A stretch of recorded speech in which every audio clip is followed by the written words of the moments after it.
Hey, it's Mike with That's Good Enough For Me.com. We're doing our Who's Zoomin' Who series. I'm very pleased to be here with Pat and Dan from Console Wars, the YouTube channel. How are you guys doing?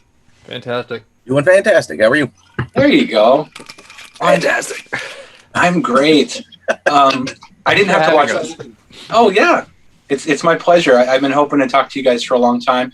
You're my first YouTube channel that I've ever interviewed. I've done bands and producers, and I realized as I was reaching out to you that this is kind of the first time that someone could accuse our show of being advantageous. Like, hey, can I interview your sweet YouTube show so my shitty YouTube show can get some more views?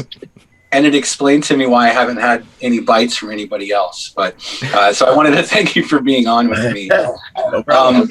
The channel, in a summary, is kind of a Sega versus Nintendo shtick, where each of you represent a console and you argue over games that came out on both Nintendo or Sega. Dan, do you want to kind of elaborate a little bit more about what the channel is? I mean, you pretty much nailed it. Yeah, it's pretty much one of us is I'm Sega and Pat's Nintendo. I'm Nintendo. And then we just go back and forth, compare the games, and we throw a bunch of silly skits in there because we're old and we like to be silly at the same time. Facts. So if you like learning about the differences between the same game that came out for different consoles and like to laugh along the way, then you might enjoy our channel, Console Wars. And I'll brush on that because I was doing a little wiki history right before you came on. I didn't know what your pilot was, your episode 1, and it's like one of my wife's top 2 games of all time, which is Aladdin. Oh, wow. And that, for me, I think, for somebody that's interested in retro gaming, is like the crack that you need to get to the site right away, because everybody knows that that's the first time that the titles were the same, but the games were very different from each other. Mhm. Sega obviously being much better. IMHO. No, you're right. It's Agreed. I actually had the Sega one. Like I had both systems growing up, so I know. yeah. I remember when I got the Sega game first before I even saw the movie, and then I loved the Sega game. Then I got the movie, and then with the movie came like a little, I guess, like advertisement for the video games. And I was like, oh, I already got the Sega game, but this one looks weird. This one doesn't look right. And it was like pictures of the Super Nintendo game, and I was like, this looks terrible. This looks god awful. So even at a young age, I was just like, might be interesting to see what the difference is between these two different games. But I never played the Super Nintendo game until I started the series. So I didn't grow up wealthy by any means. So we had our Super Nintendo. It was our first console as a family. Yeah. And so the Sega was like, there was one kid in my small town that had the Sega, and he was an asshole. And like, he knew that he could have like slumber parties and stuff just by like, hey guys, you want to play Sonic? They're like, fuck, that game's so fast and impossible. And it was foreign to us. Aladdin was kind of carried the same mystique, where it was just like such an obviously better game that we didn't have access to unless we hung out at this stinky kid's house. So yeah, brilliant idea. I just kind of wanted to talk about how you came up with that concept, I guess, in general, Dan. Yeah. How did I come up with this? So I came up with the concept. I've told this story before. So I was just going through the YouTube, looking up video game music for one of the games we'll be discussing actually on our list, Ys 3. I was looking specifically for music for that game, and I came across the soundtrack, but I was like, well, this sounds weird. Why does this sound so weird? And it was actually the Sega Genesis version, because I had grown up with the Super Nintendo version. And I was just like, oh, wow, they're so different sounding. It would be so interesting if somebody compared these two things, because at that time, Angry Video Game Nerd was already out, and he was pretty popular. And I was like, man, it'd be so cool if James Rolfe did like a comparison thing where he just compared games of different consoles, and he could still do his whole nerd thing and just call things ass. And I was like, well, why don't I just do that? So I was like, all right, had the idea. I actually wrote a script for the Adventures of Batman and Robin, another game on my list tonight. And it was going to originally be a solo show, just like Angry Video Game Nerd. Just me kind of just going back and forth between the two games, calling one garbage and praising one for being better. And I went to Greg because I was looking for like somebody to help me because I didn't know how to capture video game footage. So I went to Greg. I was like, "You're somewhat tech savvy. Surely you can help me figure out how to capture video game footage." He's like, "Yeah, I think you could do this." I'm like, "Hey, but maybe you want to help me do this, capture the game footage?" He's like, "Yeah, that's all I have to do is help you capture game footage." I'm like, "Yeah, I swear, that's all you're ever gonna have to do." So then like he's like, "Cool." So I'm like, I literally like on my way home from his house, and then it just dawns on me like, wouldn't it be fun if it was two people going back and forth? Just and then people who watch the series can actually like be like fans of that guy, like, oh, I'm a Nintendo guy, so I'm gonna follow this guy, or I'm a Sega guy, so I'm gonna follow that guy. And then just like that competitive nature, I thought that would be a really interesting way to just compare the games. And so I went home, wrote out a long email to Greg of like these list of pros and cons, like this is why I think it should be two people, and then this is why I think maybe one person would work.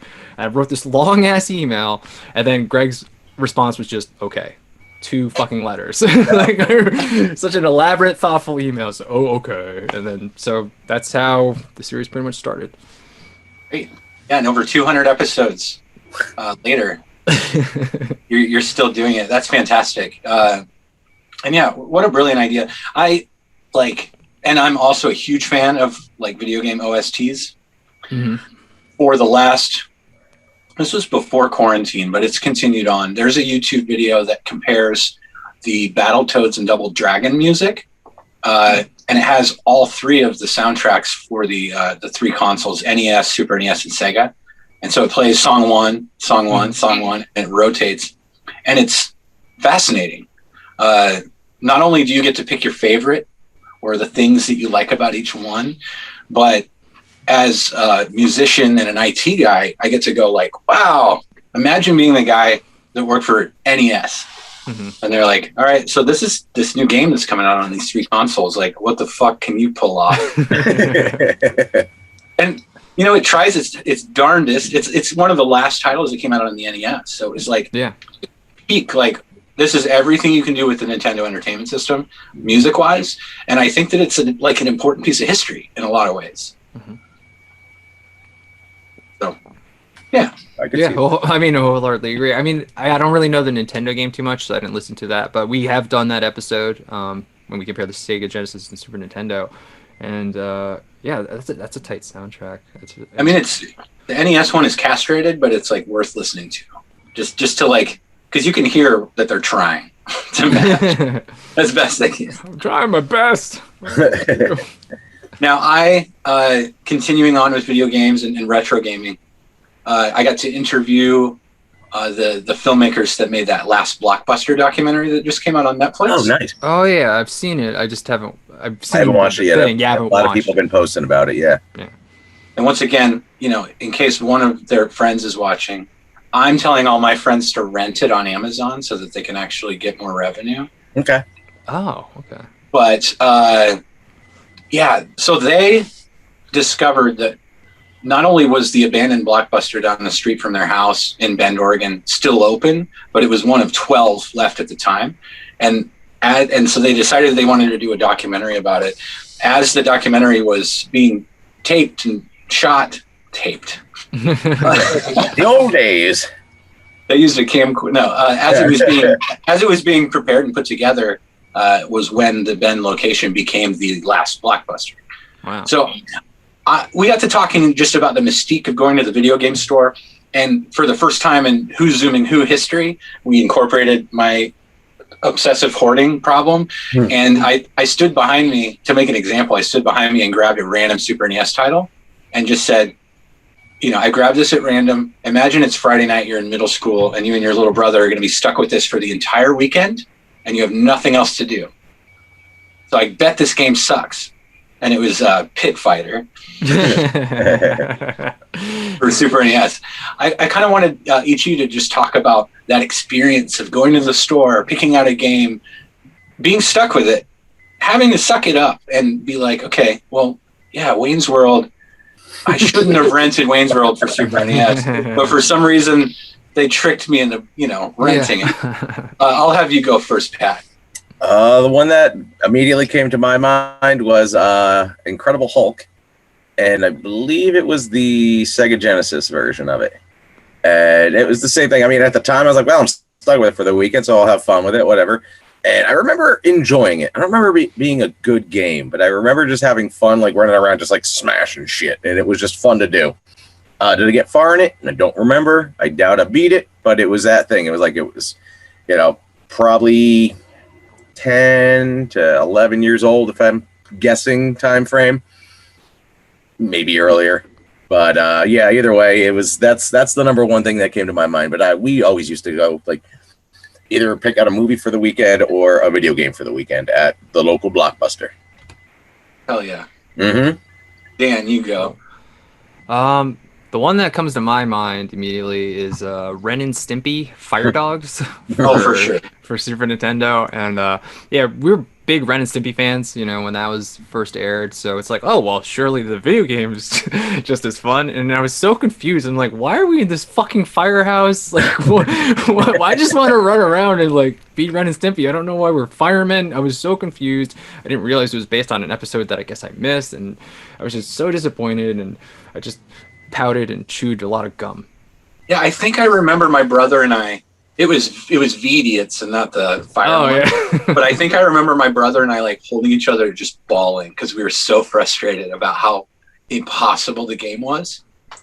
And of course, that was, we broke a few controllers, and as soon as it shattered, you realized what you had done. Maybe I overreacted. But I think that it shows a lot just about where society's gone patience-wise. Just going and picking up dinner tonight, I had people, like, I don't know, passing me, and people are very impatient nowadays.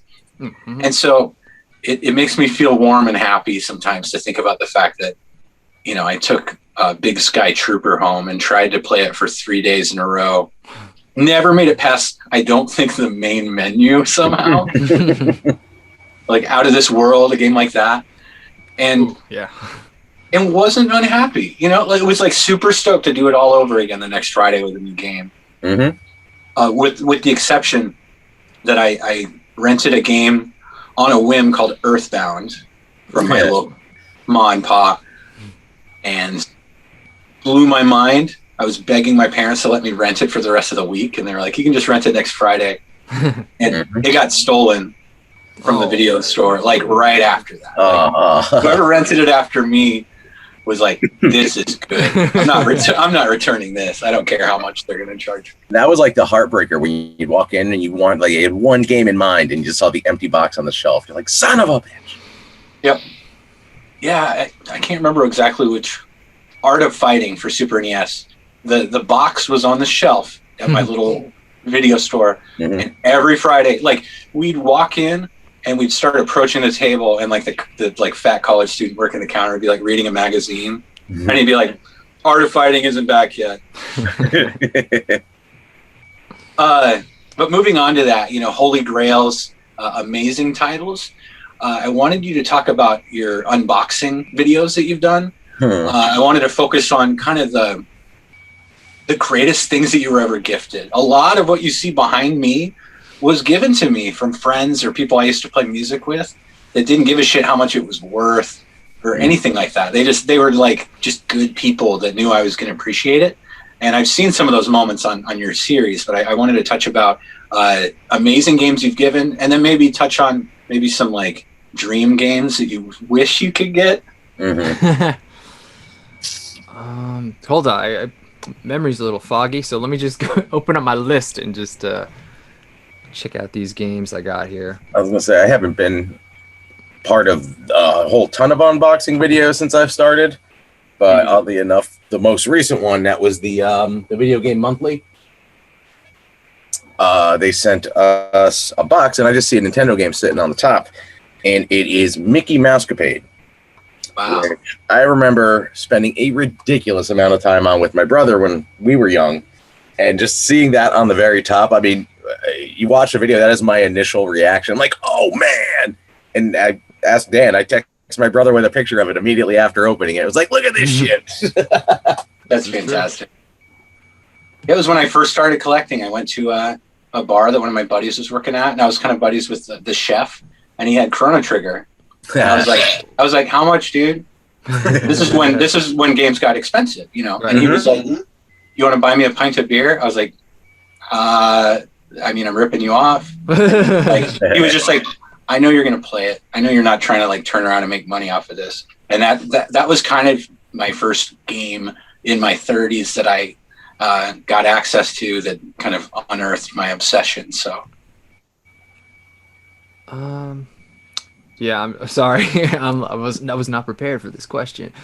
There's a lot of good games. I mean, I hate to sound like a broken record. I mean, it's a game we're going to talk about later, but I mean, one game that I just had no idea like even existed that I was like just blown away by was the Mega Turrican, or just the Turrican series in general. I was just like, what is this? Because I had never heard of it, and it was super fun.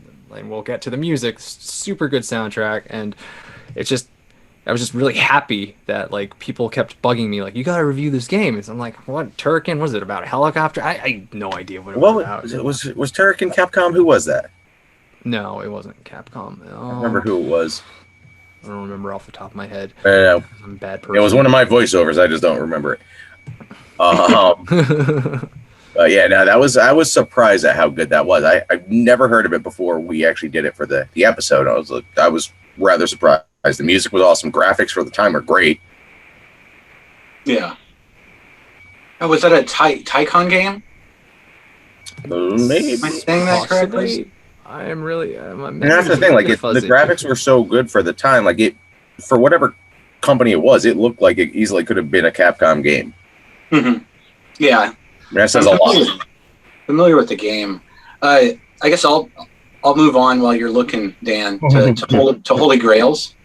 And mine's like super inappropriate, so I don't want anybody that watches it to think that I am like a true Nebraskan white guy. But the what the fuck is it called? The Atari 2600 title, the racist one. It's just so intriguing to me. You might have to elaborate, because I feel like there's a couple. Yeah. If you're talking about Custer's Revenge, it's still not. Yeah. Custer's Revenge. Yeah. It's just, and I don't think I want to hold it, and I don't think I want to own it. But like, I just want to like see it for myself, because the fact that it even exists is disgusting and weird. And then I guess I'd move on to like, you know, the weird 80s movie games that had boobies and stuff in them, or just like, as someone that grew up around that time but didn't have access to video games until like Super Nintendo and the official Nintendo stamp, it blows my mind that was acceptable at all. So, yeah. I mean, yeah, times have definitely changed. I mean, it's racist, it's severely derogatory to women. It's nuts that people were just like, yeah, it's fine, it's just a video game. Right. Yeah. Now let's talk about Leisure Suit Larry. All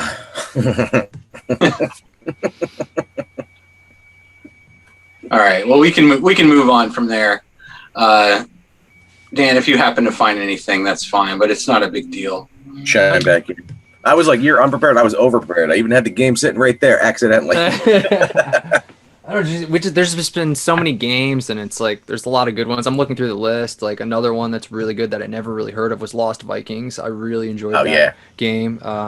Just a really creative gameplay mechanic where you have the three guys, and it's like they're just essential in order to progress through the level. It's just a really fun series. That one somehow was like dead on. Like, I think that I rented that right when it came out for whatever reason. Oh wow! And then was very pleased when you could unlock Olaf or whatever in the rock and roll racing game. Yeah, he's like an unlockable character. That's so cool. Interplay had a lot of fun. And I think, you know, between those and Clay Fighter and stuff, it just kind of showed that they were kind of the future of the ideology of gaming, and, you know, making things kind of edgy and kind of offensive, but making a game that was super playable and really unique too.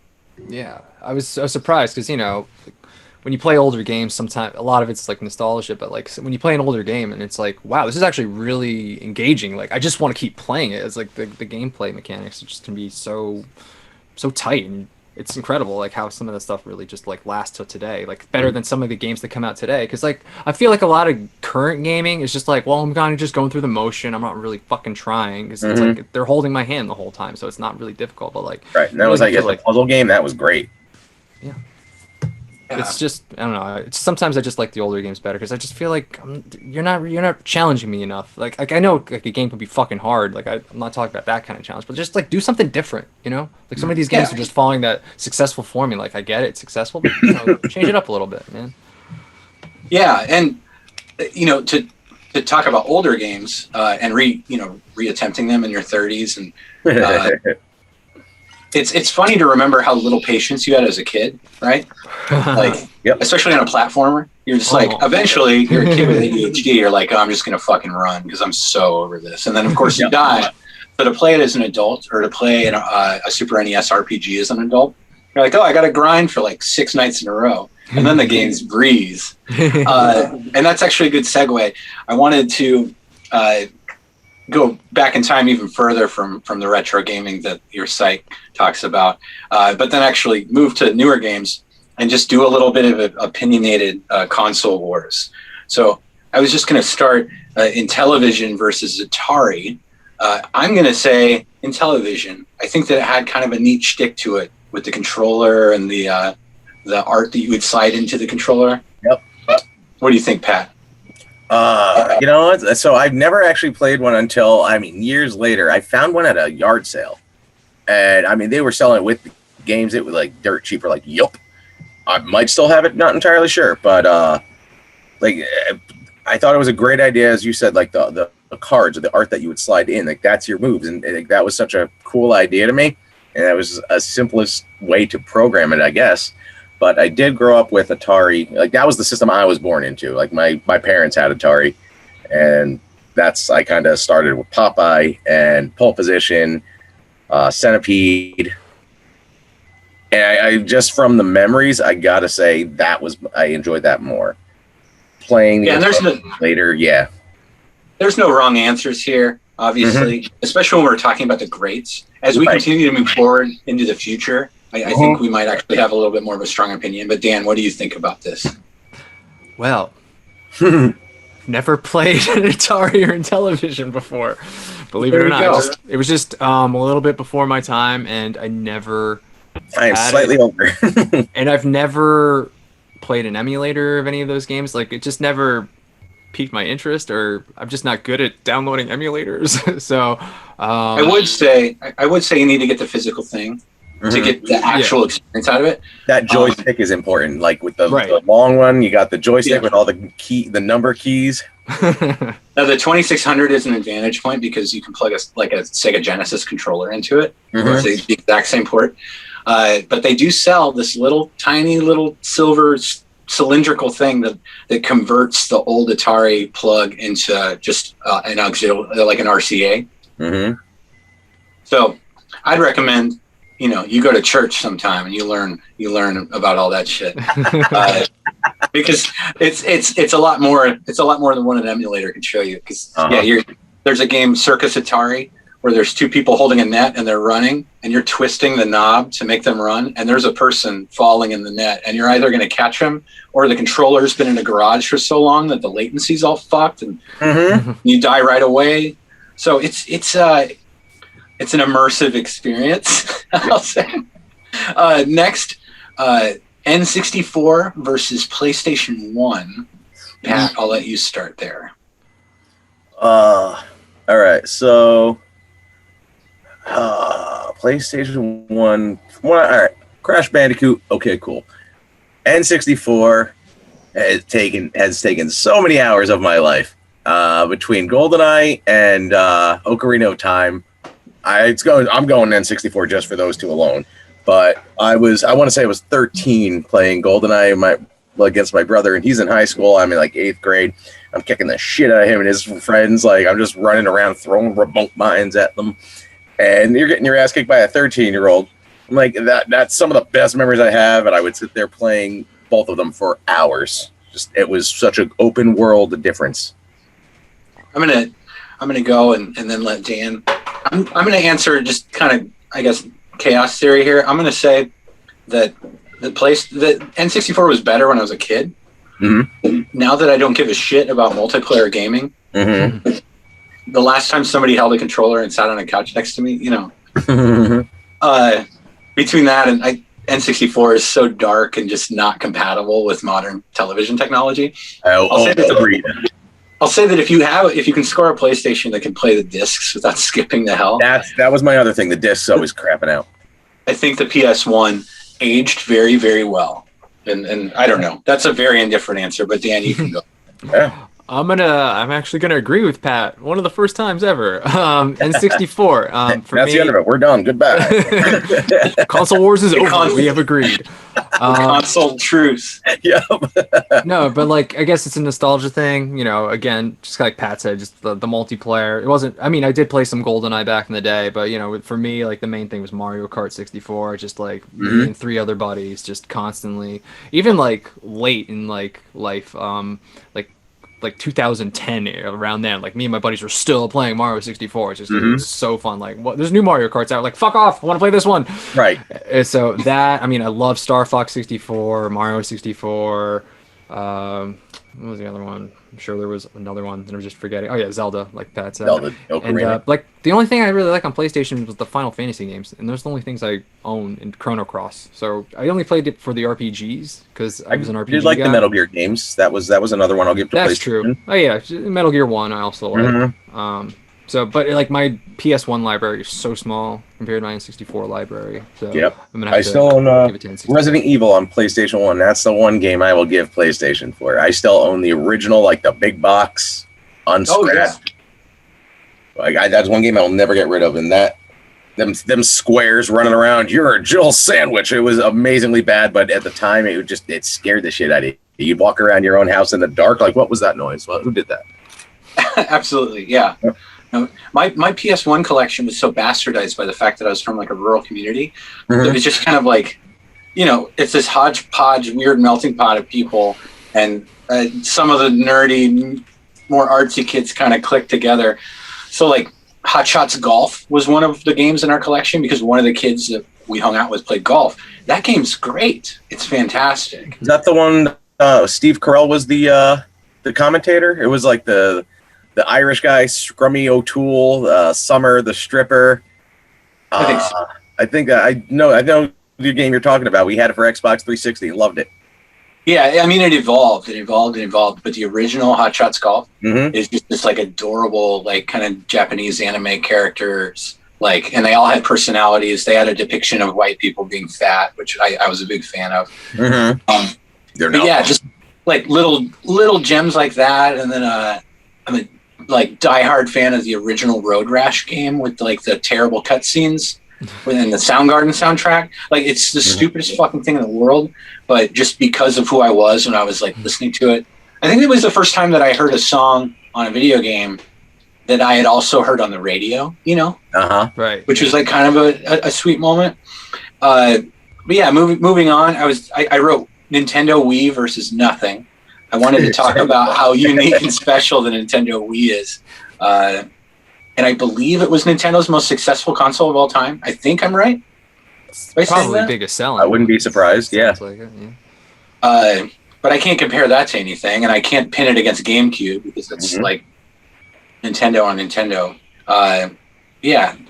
Then let's move much forward into the future and just talk as a whole. I'm not going to give a console number since they're the fucking same thing now.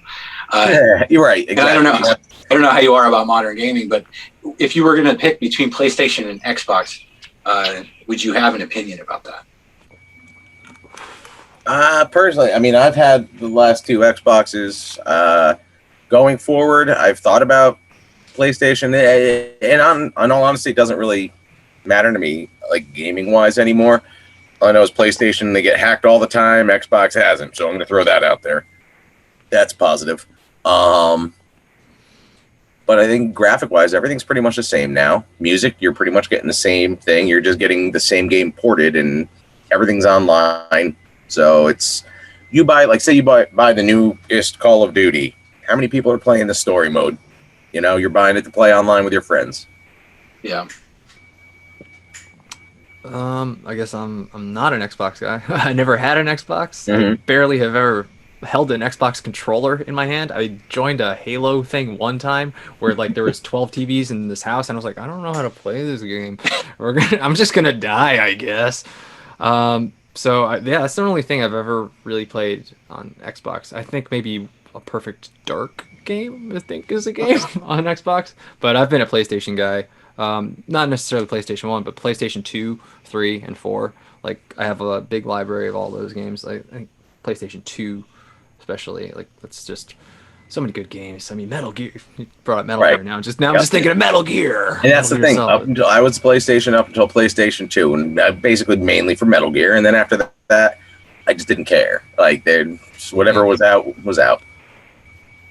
Yeah, that works. And yeah, I guess to add to that, in my opinion, so I collect things, right? And so if somebody tells me, like if somebody sold me their PS4 for $50 or something, right after I got a bunch of COVID cash, and so I was like, well, I gotta have it. I gotta put it on the shelf, right? But it wasn't until I was like, oh, I guess I should buy I bought the new Tony Hawk Pro Skater game for it because I had played it on a PC with like a shitty Xbox controller, and it didn't have a D-pad, and so I didn't get the full experience. I was sitting in front of my computer. But what I realized, you can buy games that are on both PS4 and PS5 now, and it's like, well, why do you keep putting them out? Right. Exactly. I'm like, I have no plans. Like, people ask us all the time, you guys getting the new Xbox or PS5? It's like, no. Why? They have games for both. I think the PS4 still looks pretty good. And like, I play 16-bit games all day. This looks amazing. So it's like NES, Super NES, N64, Switch, and then it's like PS4, PS5. Seriously, it's exactly the leap. It's not even a leap anymore. It's just like I tripped over, and now it's a little bit higher. Oh, God. The fan's quieter. Buy this. Yeah, and I guess they are a little bit more eager to just like dump shit out now. I don't know much about the history of the PS3, but the first one that was given to me by my friend Alex was that big fat ass one that like ate games and did weird things. And one time a game got stuck in it, and I looked online, and they said, oh, you have to hold down the eject button for 20 seconds. Yeah. And then this big fan turned on, and then I think it actually shot the game out like on my lap. Yeah, the yellow ring of death on PS3 as opposed to the red ring of death on Xbox. I was going to say, I had the red ring of death. I think I went through 3 Xbox 360s, and then I was finally smart enough to get the warranty, and guess what? That's the one that lasted. Yeah, of course. Yeah. So, I just want to nod to Nintendo and Sega for putting out systems that still fucking work. Oh, you could drop the thing down a flight of stairs, and they'd start. Yeah. Moving on to your channel, and I had mentioned this before I started recording, but big fan of your theme song.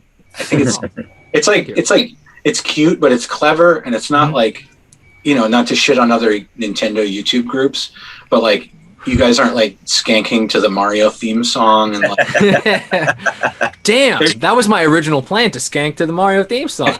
Figured it was.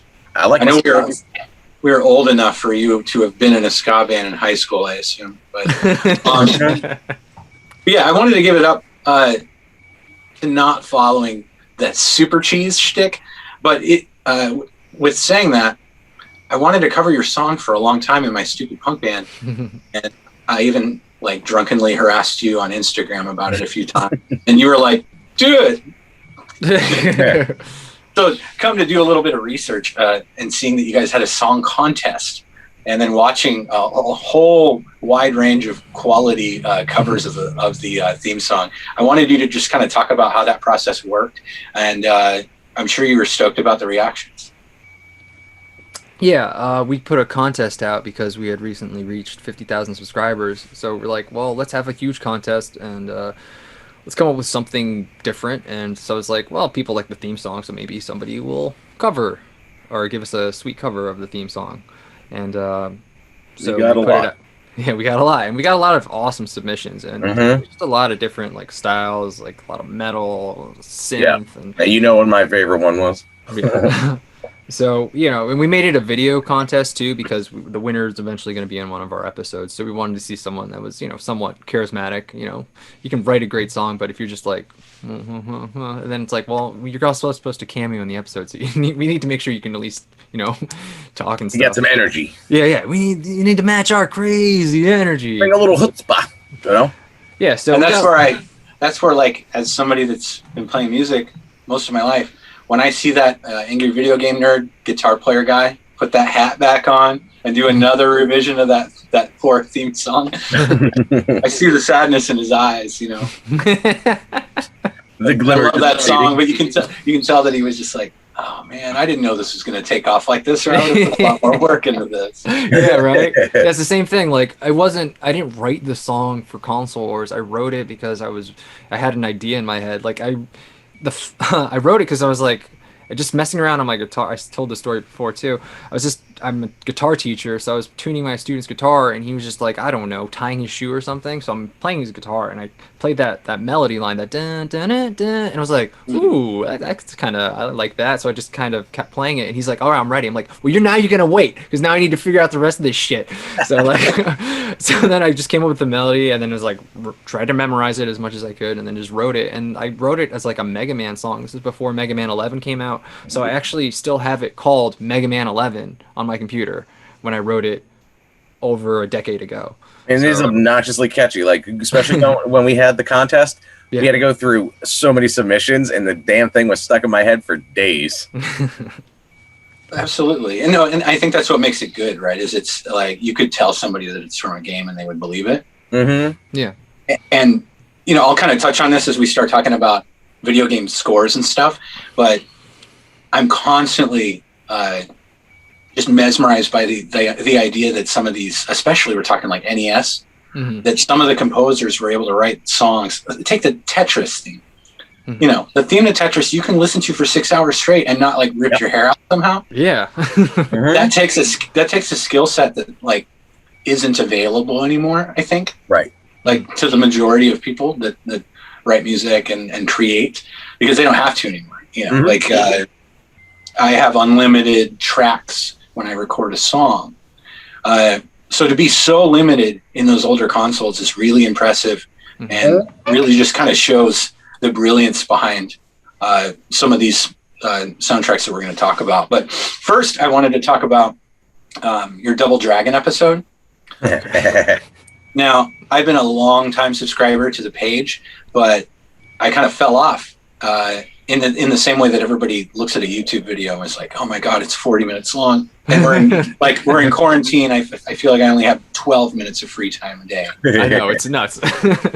Listening to music in my car, I found out was one of the most valuable moments of my day, going to work and listening to music, and it's not something that exists right now. Yep. So unfortunately, just kind of had to take a break from Console Wars, and then I'm like, oh, I'm going to talk to these guys. I better see what they've actually been up to. I took the time to watch the Double Dragon episode, and I was my favorite part was the fact that you and to people that haven't seen the show, you do a lot of caricatures and a lot of like green screening where there's multiple Dans and Pats. So you brought the original pixelated NES Double Dragon, where you guys just had a pixel effect, like a comic book version, and then the lame ass like Hollywood live action, animated the movie one, yeah. Yes. All the while, Dan and Pat are watching from a bar. How much time did that take? To date, that's got to be, I think, the longest episode for filming. A few of these for sure. Yeah. Do you log hours like James from Cinemassacre does? No, not at all. I should, because I think I don't want to, because then I'd be like, why am I doing this? Putting way too much time into this shit. I mean, I'll have an idea, because we usually break an episode down into mostly 2 nights. We'll do one night, usually of voiceovers, just recording that, and then we'll do filming, which hopefully we can do in a day. But sometimes it's we miss a window, or we'll have to do something or refilm something. So maybe 2 days for filming. But I mean, I want to say roughly 2 hours for voiceovers, and you're looking at 4 to 6 for filming, roughly. If I'm I think 6 is definitely the higher end. I think roughly. Right, and that's average, a lot of green screen. Yeah, if it's a lot of green screen, then it'll be closer to the higher end. But I think average maybe 3.5 hours of filming on average. Yeah. If there's less green screen, it's easier. Honestly, the more characters and the more wardrobe changes, it just takes a little bit longer. It's still one of the longest ones we ever did.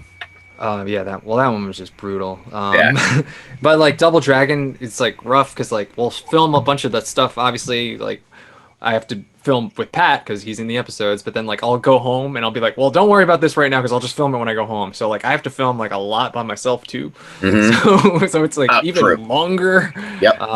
So like it's like 3.5 for me and Pat, and then it's like an extra 2 hours by myself because it's just really. That was going to be. I was going to ask about the room in which the episodes have always taken place. Like, is that one of your places? Like, Dan, is that your house?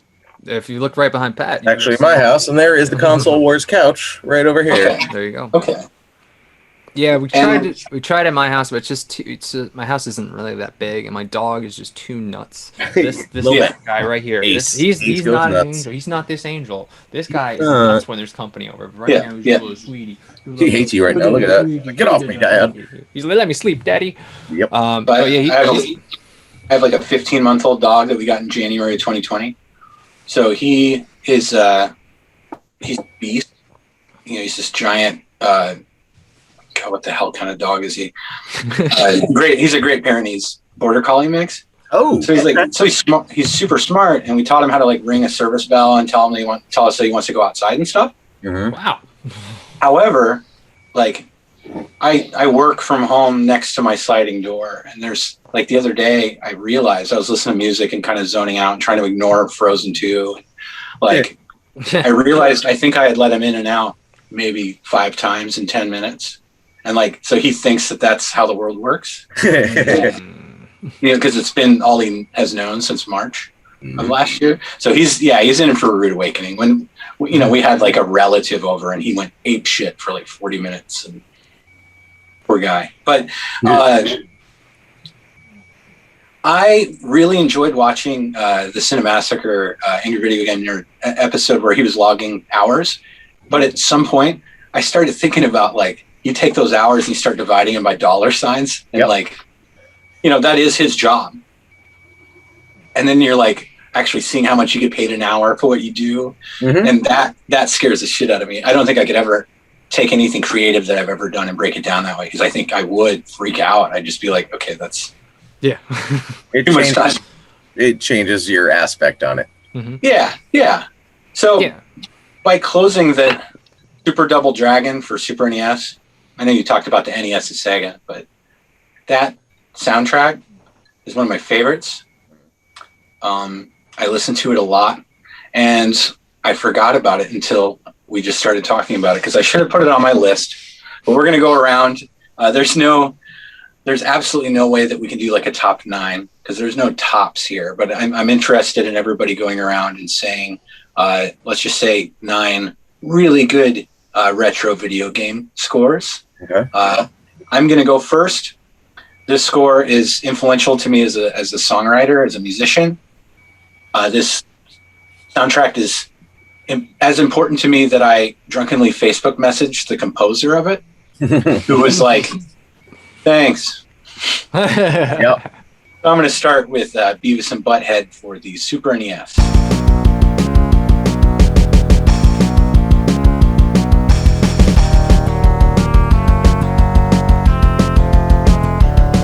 Good pause. Okay. When can we not pause? Oh, you can talk. Okay. Dan, you, me, you. We're You go just first. listening? Are we pretending like we're listening? I could just move my lips like this. Is that okay? Oh no! You didn't have your earbuds in when I explained how this was going to work. No. Yeah, he said just give it like a little wait after, and then So just like, so as soon as I say something, don't like go over me, but just count to 1, and then everybody can react as if they just heard that I said it. So let's just like 1, 2, 3, go. Oh yeah, that's a good one. This isn't canned at all. Chef's kiss. Wow. That's perfect, Pat. Let's start with your first one. So I tried to take not the most popular road for all like the big games. So I went Ninja Turtles. What was it? Turtles in Time. So just wait.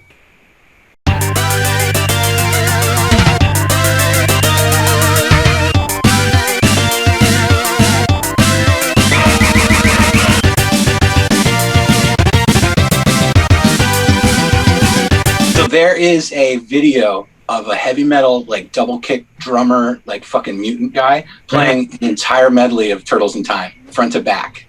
I will be finding that video. He kills it. It's incredible. I like my metal cover. Like any metal cover, I'm down with. That's great. That's another really kind of rare-ish, not super expensive, but a rare title that was gifted to me by somebody close to me. And that game means a lot to me. Dan, let's move to your first choice. So, just trying to understand the rules here. How many? I gave you a few songs. Are you just playing one song from each game? Mm-hmm. Okay. And back in character. Okay. All right, so this is my first choice. I've talked about this soundtrack a lot. If anybody who's on the stream is like, what's your favorite soundtrack? I always bring this up, and this is my go-to. Best original soundtrack, I think, for all the 16-bit games, and it's the Adventures of Batman and Robin, specifically on Sega Genesis.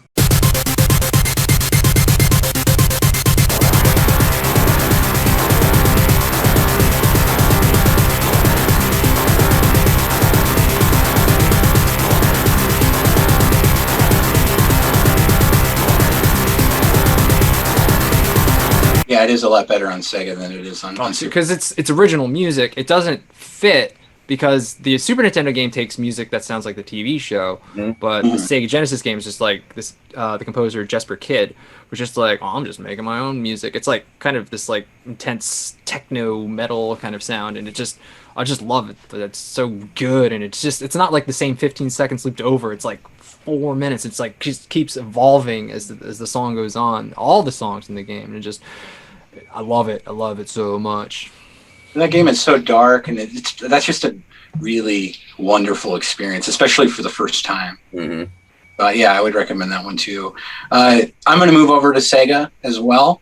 And it's funny, I was a Nintendo kid throughout my life because I didn't have access to a Sega, but now that I'm actually working with chiptunes and getting samplers of what the systems could do, some of that crunchy Sega stuff is just really, really special to me. So I am going to say F-15 Strike Eagle 2 for the Sega Genesis.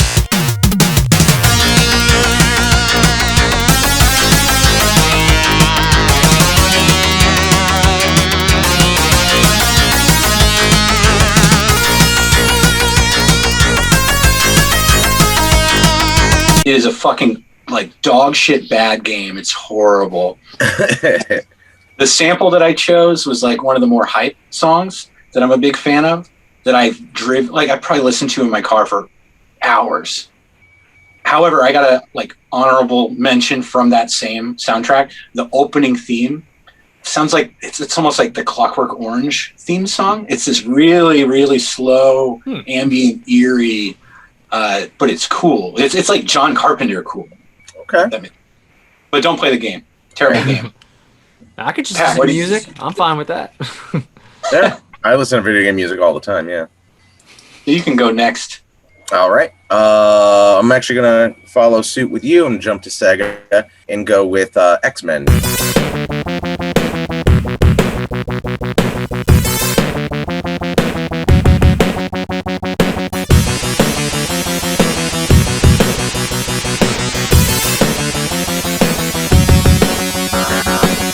And the funny thing is, you mentioned the crunch, and I even texted Dan about this earlier. I was like, it had that techno sound to it, but that classic Sega crunch to it, and whether it was intended or not, it would just made the every sound effect was just so crunchy, and it just made it seem like you were just dire.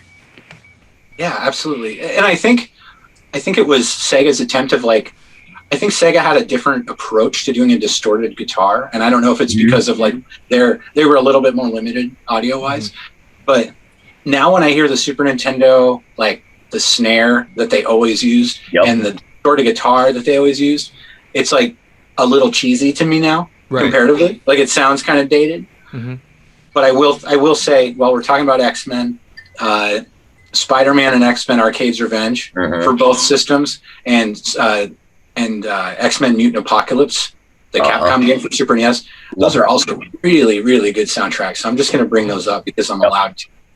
Dan, let's move on to yours. So, like I said before, this is a game that I had never played, never even heard of until we did it for the series. But it's definitely become one of my more favorite soundtracks recently. It's in my rotation more. Like I listen to this soundtrack while I go running. It's that good, and that is the soundtrack for Mega Turk and for Sega Genesis.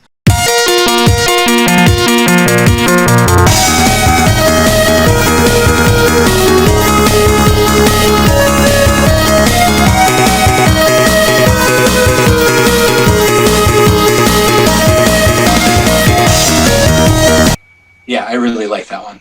It's so good, and it has to be this specific. It has to be specifically Sega Genesis because the Super Nintendo doesn't have all the good games. Yeah, there's a TurboGrafx 16 version, but I never played it, and I don't know all the music. So, but the Sega Genesis soundtrack, solid. It's some of the best instrumentation like I've ever heard. Just like the way they're able to use or just utilize the Genesis sound chip. It's so just tight and crisp. It's so good. I love that soundtrack. And I guess moving on to my last one, and to honor Sega again, but also to say, in kind of a console wars fashion, some of the original Sega titles got put out on the Master System and then got kind of reboots on the Sega Saturn or the Sega CD. This game has that treatment where you can kind of hear flavors of this soundtrack on all the early Sega consoles. But I wanted to talk about Virtual Racing.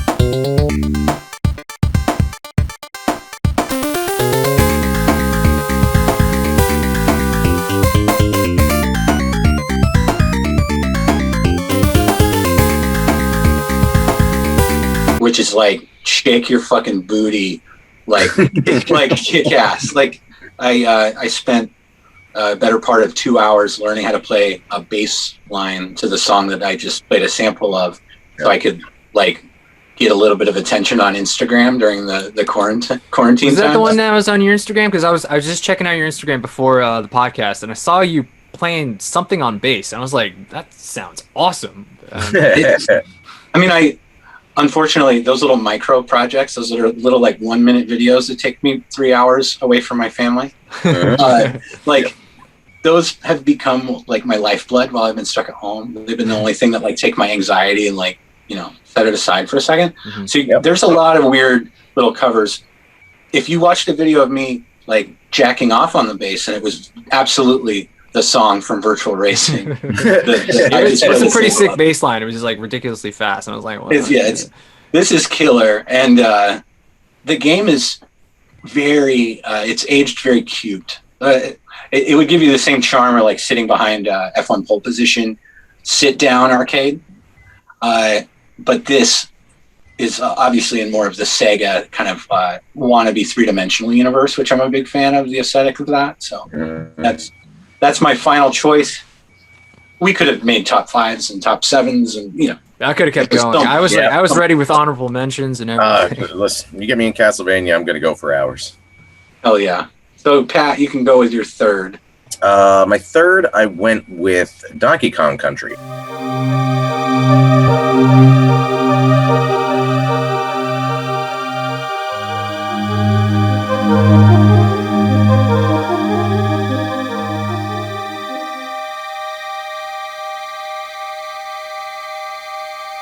So when I bought Donkey Kong Country, it came with a CD of the soundtrack. It makes sense. Yeah, and my brother and I listened to it. That blew me away, because that was like for years and years and years, you just had games that were basically like MIDI style music, and then this is the first one you have like actual, you can hear the instruments like an orchestra or something. You got like the bongos or the underwater world, just like, oh, this is relaxing but angry. Mm-hmm. Yeah, and they were able to take three-dimensional apes and put you in a high stakes mine shaft situation and make you fucking nervous just based on the music that was. Yeah, absolutely. Really good job. Love that mine shaft music. It's some good stuff. Sometimes it's hard to hear it over myself. You toss a rhino down a hole and you got to jump off it. There's so many dead animals for Nintendo. That's true. Oh, that fucking swordfish! Like when you would lose the swordfish by accidentally running into a baddie, like just broke my heart because he was so cute, and it was almost like you were like, I I wish I didn't have to leave you, but I do. Like I said, same with Yoshi. It's just like, sorry, pal, fuka, and he's gone. You got the rhino, fuka, he's gone. That's why they're extinct now. And dinosaurs, they're gone. So there's a lot of humor these days about like humanizing Mario on YouTube and stuff, like having him headbutt the brick and he has a concussion. But yeah, nobody's talking about this pit full of dead Yoshi. Dan, you can go with your last one. So I'm actually going to change over to Super Nintendo now. I've mentioned this before. This is the inspiration for the Console Wars series, and this is East 3 Wanderers from East.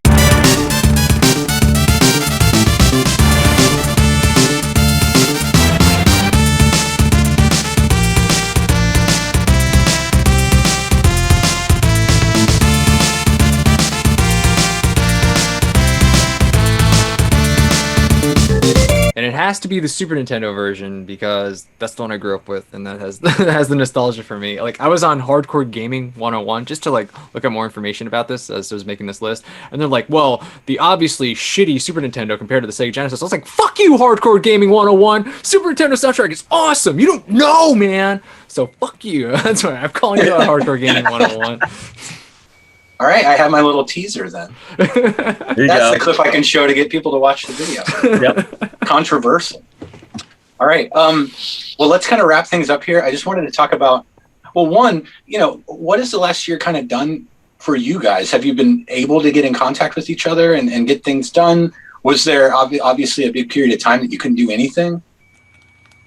Yeah, when it first started COVID, like nobody knew what was going on, so we definitely just put everything on hiatus like immediately because like it's scary. We live in New Jersey. That was one of the early states that were like the numbers were just getting out of control. Then like after a couple months, we were like, well, I'm not sick, and Pat's like, I'm not sick. I'm like, well, let's try to get together. We were just getting antsy too, like we like doing it, so it's like, all right, well, we're this far in. All right, you're safe. You haven't been in contact with anyone. I'm safe. I haven't been in contact with anyone. So let's try it. Do something. Yeah. We did a lot of live stream videos too, just to kind of keep momentum. Yeah, and that's kind of what I saw when I was scrolling around. But yeah, I made eye contact with a few band members 2 days ago. Like we practiced. We wore masks and stuff. Yep. Nebraska's still pretty sketchy, and everybody here decided that it's not real, and so it's like never gonna go away. But yeah, just like making eye contact with the girls in my band and just being like, we get to be creative together. It's tugging my heartstrings a little bit. Like even just having Zoom meetings and seeing band members looking at each other's faces and being like, I forgot what you look like.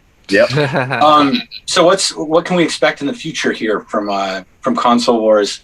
Do you have any upcoming episodes or ideas or projects? Well, it's funny you ask because I just finished editing the latest episode, which is coming out this weekend. I don't know specifically when this episode's coming out, but as we're doing this right now, it's coming out this weekend. Today is March 24th. I had to look at my watch because every day is the same. So we're doing a premiere of that. I'll say it here. It's American Gladiators. And we had a ball filming this one. We were just, I don't know. I had a really rough few days, and I was able to somehow channel all that like into like the filming, and I was going nuts. I was just spouting out like crazy shit the whole episode, and we had a lot of fun filming, even though there was a lot of green screen on this one too. But I had a lot of fun filming this one. This was a good one. Yeah, this is gonna be a fun episode. So the bloopers are going to be fantastic. Bloopers are hilarious. Now, this is obviously airing after the episode is on. Can you tell me who wins? Can you tell me which console wins? It's going to be Super Nintendo. Okay, good answer. Yeah. Correct. All right. So the mystique of American Gladiators as a whole, if you think about history repeating itself, and no offense to your locations, but I remember the first time I saw Jersey Shore on television. I was like, look at these freaks, right? We live here and we said the same thing. That's Staten Island, all right? We didn't want it. New York didn't want it. So it's New York, but they keep sending us their garbage. But the first time I saw the American Gladiators television show, like when it was just like, bring your own steroids. Like, yeah, those larger than life people and just the entire ideology of the show, and then the actual games themselves being like really kind of lame and dinky. I think I have like put it on my plate to like put Gladiators on my Plex server to watch and share with my friends that use my Plex server. I just haven't gotten around to it. Mm-hmm. But the Super NES game might be the most frustrated I've ever been in my life as a child. And it was because, yeah, it's a mini game game. So you figure some of them out right away, and some of them I don't think I ever figured out. And I don't remember all of them. But you guys just played it. Tell me what sucks. Tell me what's great. I mean, it is brutal. Like, I had to download the instruction manuals because I was getting so frustrated. I was like, "What the fuck? What the fuck? I didn't do anything, and I'm already lost." Not getting anywhere until you might want to read this. Yeah, and we actually mentioned that in the episode. Like, you better read the instruction manual. Mm-hmm. So, yeah, it's pretty brutal. But you know, it is actually really easy when you finally know what you're doing. Exactly what there is to do. Like, a lot of it is like 2 of the events are 6 in one and 7 in the other. I'll leave that to the episode. You want to find out. 2 of them are just like hit the buttons as fast as possible. 2 others are just like be as precise with your controls as possible. And then it's actually really simple, but they are so different because it's all back to back to back, and you have like no time to like figure out. Like I talked about like games like holding your hand these days, like it could have used a little bit of instruction, I think, in that game. Like, okay, now you have to do this to win the this event. So yeah, that game's brutal because if you don't know how to play, it sucks. But like, you know, at the end of the day, it's just like, all right, they obviously just had this American Gladiators franchise try to cash in on it because it's pretty popular, and let's just make a quick buck here. And you know, you don't expect it to be great. You're not like, oh man, that American Gladiators game from back in the day, it was a classic. It's like, yeah, it's American Gladiators. It's cheesy as shit, just like the show. So yeah, you get what you pay for. Yeah, exactly. No, and I like when I'm rendering this interview, I'm gonna have to like put my phone away because when I start getting into these conversations, especially with people my age, we start talking about titles. That's when like the eBay buy it now button starts being utilized. You know, like I got paid like the day before. Gladiators is one of the only games where when we talk about it, I look at my phone and I'm like, don't do it. Don't do it. That being said, if you haven't played Speed Racer for Super Nintendo, I think it's actually the worst Super Nintendo game of all time. Okay. I used to watch the cartoon. Good to know. I think this is Speed Racer, the movie, the game. Oh. So hi. It's one of those games where it's really easy and it's not hard. It's not cheap. It's not impossible. But every time you look at the rank, you're in last place. If that makes sense. So I would recommend that if you ever want to just understand what it's like you're like sadomasochist or something. Yeah. But that's fantastic. I wanted to thank you guys both for joining me today. Check out Console Wars on YouTube, and then follow my channel because you probably aren't following it. Just nobody is. But yeah, I wanted to thank you guys for your time, and I hope you have a great night. Yeah, thanks for having us, man. Yeah, thanks for having us. Always happy to talk about video game music. So yeah, it's cool.